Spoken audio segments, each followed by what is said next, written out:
sekitar 8 tahun yang lalu, di suatu tempat bernama planet Polar Star. Sebuah planet yang maju, damai, tentram, anjay.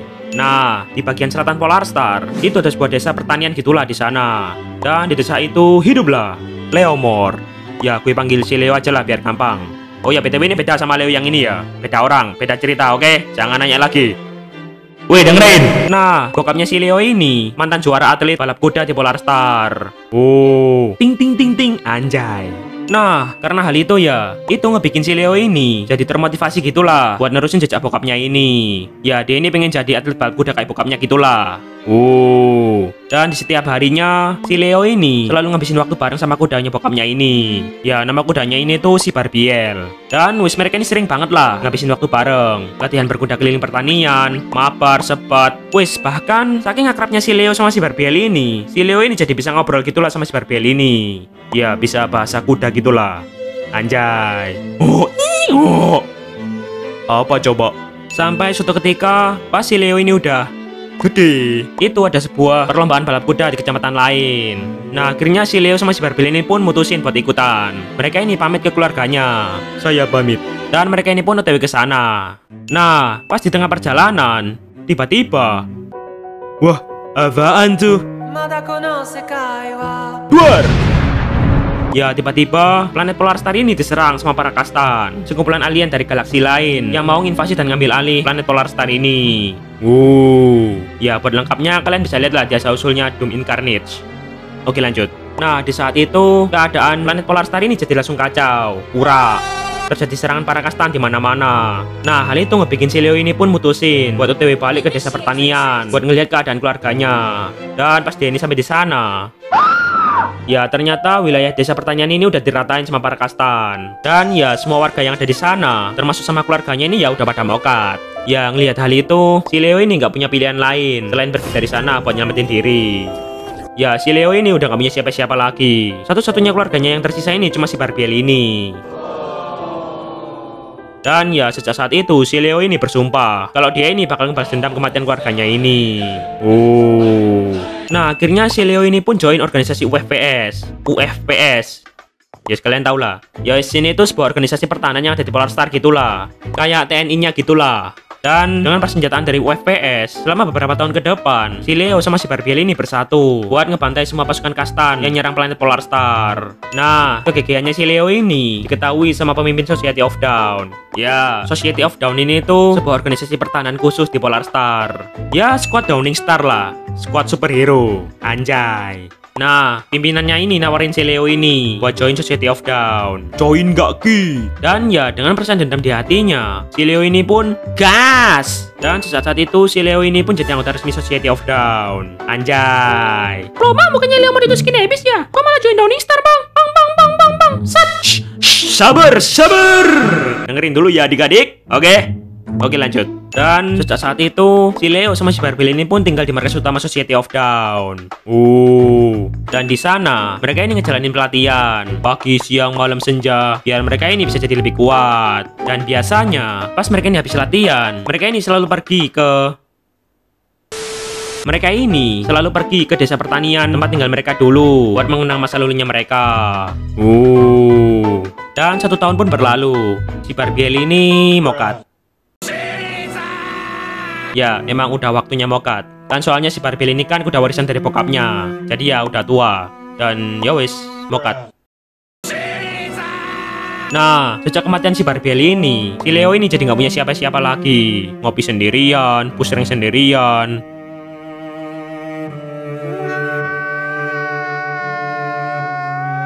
Ya, si Leo ini hidup dalam kesuraman dan kesendirian.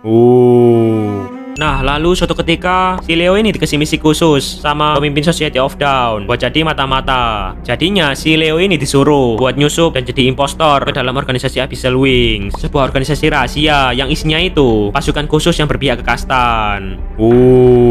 Wes, gampangannya Abyssal Wings ini tuh tentara rahasianya para kastan gitulah. Dan akhirnya si Leo ini pun ngejalanin misinya dan nyamar jadi salah satu anggota dari Abyssal Wings. Misi, Bang, mau daftar?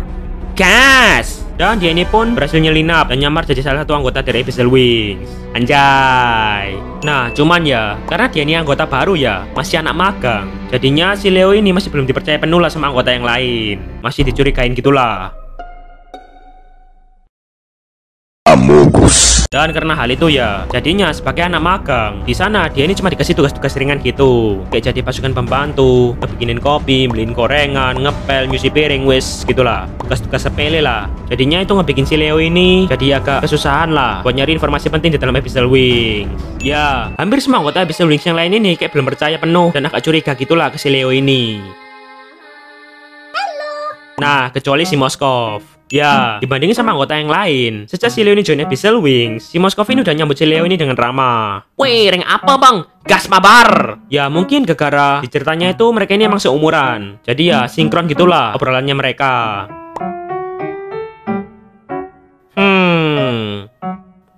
Amy Fukada. Nah, friend.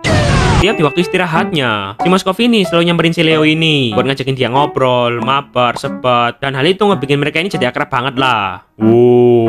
Nah, si Leo yang hidupnya ini suram dan kesepian sejak ditinggal sama si Barbiel dan keluarganya, gara-gara munculnya si Moskov ini, itu ngebikin si Leo ini jadi bisa ngerasain lagi suasana kekeluargaan yang udah lama hilang dari hidupnya. Moskov kun.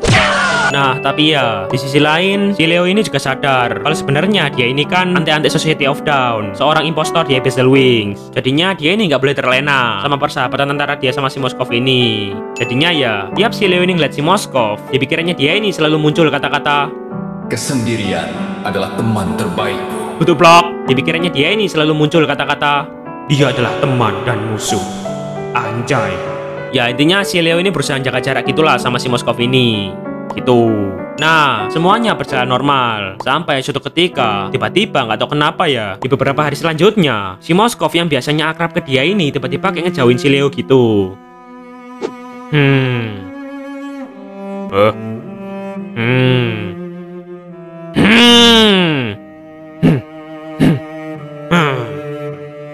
Ya, ngeliat perubahan sikapnya si Moskov ini, itu ngebikin si Leo ini jadi panik dong. Oh shit, apakah penyamaranku terbongkar? Ya, si Leo ini feeling kalau penyamarannya dia sebagai mata-mata ini udah ketahuan sedikit demi sedikit. Panik gak? Tapi ya, meski begitu, si Leo ini tetap pura-pura chill, santai, dan berusaha nggak ngebikin siapapun curiga. Pati. Wih, halo anak magang. Oh, yo, halo Pak Ketu, mantap Souls. Gak ada tanda-tanda mata-mata ya? Aman bang. Ini anak apa dah? Sampai suatu ketika tiba-tiba si Leo ini disekap dan dia ini dibawa ke sebuah ruangan rahasia di markas Abyssal Wings. Nah, pas penutup kepalanya dia ini dibuka, dia ini ngeliat si Moskov yang udah ada di depannya. Ya, si Leo ini yakin kalau si Moskov ini udah tahu kalau sebenarnya dia ini tuh seorang impostor di Abyssal Wings. Tapi ya, si Leo ini tetap berusaha tenang gitulah dan nyoba nyusun rencana di kepalanya buat ngasih perlawanan dan kabur dari sana. Nah, terus si Moskov ini ngomong, Leomor, umat manusia yang join ke Abyssal Wings. Aku sudah menggali banyak informasi darimu. Kau kira aku tidak tahu, hah? Aku tahu semuanya tentang dirimu. Aku tahu kalau ternyata kau ulang tahun hari ini. Weh, HBD. Ya, nggak disangka ternyata alasan si Moskov ini ngejauhi si Leo, ternyata dia ini mau nyiapin pesta ulta buat si Leo ini. Dan si Moskov ini ngadiin si Leo ini sebuah robot kuda buatannya dia. Anjay. Ya, lu kan pernah ceritakan kalau dulu itu lu punya kuda yang lu sayangi. Ya, meski ini agak beda dikit ya, agak keras dikit lah. Tapi nggak apa-apa lah ya, ini hadiah dari gua. Anjay. Ya, di saat itu si Leo ini langsung speechless gitulah, nggak bisa berkata-kata. Anjay. Sejak kematian keluarganya dan si Barbiel, si Leo ini udah nggak pernah dapat perhatian dan selalu hidup dalam kesendirian. Nah, si Moskov ini jadi orang pertama yang bisa nganggap si Leo ini sebagai saudaranya sendiri. Wes, kata-kata musuh dan teman yang selalu ada di pikirannya dia ini udah nggak ngefek ke dia. Si Leo ini ngerasa kalau dia ini udah nemu keluarga barunya di Abyssal Wings. Moskov kun. Dan sejak saat itu si Leo ini jadi akrab banget lah sama si Moskov ini. Anjay. Di sisi lain, Lapor mata-mata Leomord. Halo? Halo? Hei. Ini anak kemana dah? Sampai suatu ketika, pas si Leo ini lagi sempat sama si Moskov. Si Moskov ini kayak nyeritain rencana yang bakal dia lakuin. Cuy, gua rencana mau ngebunuh pimpinan UFPS. Ya, dia tuh ya udah ngebiarin gua sama anggota gua mati di medan perang. Udah tua, bangsat, beban negara, pakai duit rakyat buat judol, gak mati juga. Satlah. Ya intinya si Moskov ini pengen ngebunuh pemimpin dari organisasi pertahanan Polarstar. BTW, pemimpin organisasi pertahanan Polarstar sama pemimpin Society of Dawn ini beda orang ya. Nah, si Moskov ini mau ngebunuh yang ini, yang pemimpin pertahanan Polarstar. Nah, tujuannya si Moskov ini, ya intinya dia ini pengen balas dendam gitulah. Soalnya dulu pas dia ini masih di pihak manusia, dia ini pernah dikhianati. Itu. Ya, buat yang belum tahu ceritanya, kalian tonton aja lah di videonya Doom Incarnate. Oke, lanjut. Nah, mengetahui rencananya si Moskov ini, itu ngebikin si Leo ini jadi sadar sama diri dia sebenarnya. Ya kan, sebenarnya dia ini kan cuma impostor di sana. Oh shit! Plus dia ini juga panik. Soalnya, kalau misal si Moskov ini berhasil buat ngebunuh pimpinan organisasi pertahanan Polarstar, si Moskov ini pasti bakal jadi target utama Society of Dawn. Wis auto di lock habis-habisan lah dia ini. Dan hal itu bakal ngebahayain hidupnya. Iya bang, lagi-lagi. Ya, si Leo ini nggak pengen kehilangan si Moskov yang udah dia anggap sebagai saudaranya sendiri. Moskov good.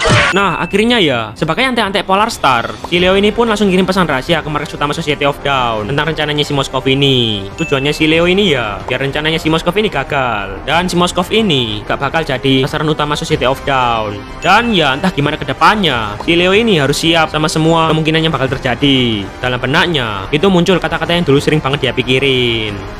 Teman dan musuh. Oh ya, trivia. Jadi sebenarnya skinnya si Leo ini termasuk skin Downing sama skin Abyss. 2 in 1. Ya, kalian bisa lihat lah di awal entrance-nya. Ya kan ada dua sisi Abyss sama sisi Downing. Dan hal itu juga jelasin kenapa pas dia ini ulti, itu muncul semua squad Abyss dan squad Downing. Gitu. Yowes gitulah pokoknya. Tamat.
Is it wrong to save him?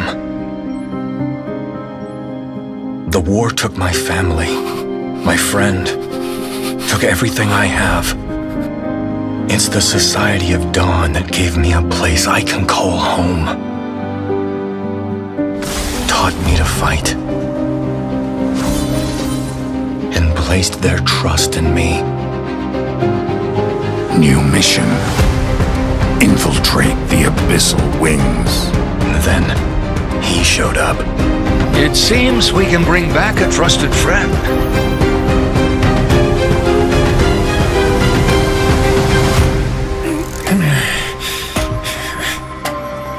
There's a traitor among us. Who? No idea. Rest up. I'll figure it out. No! Cheer up. I've nothing left. They came along and gave me hope. Attack the headquarters. Who are you?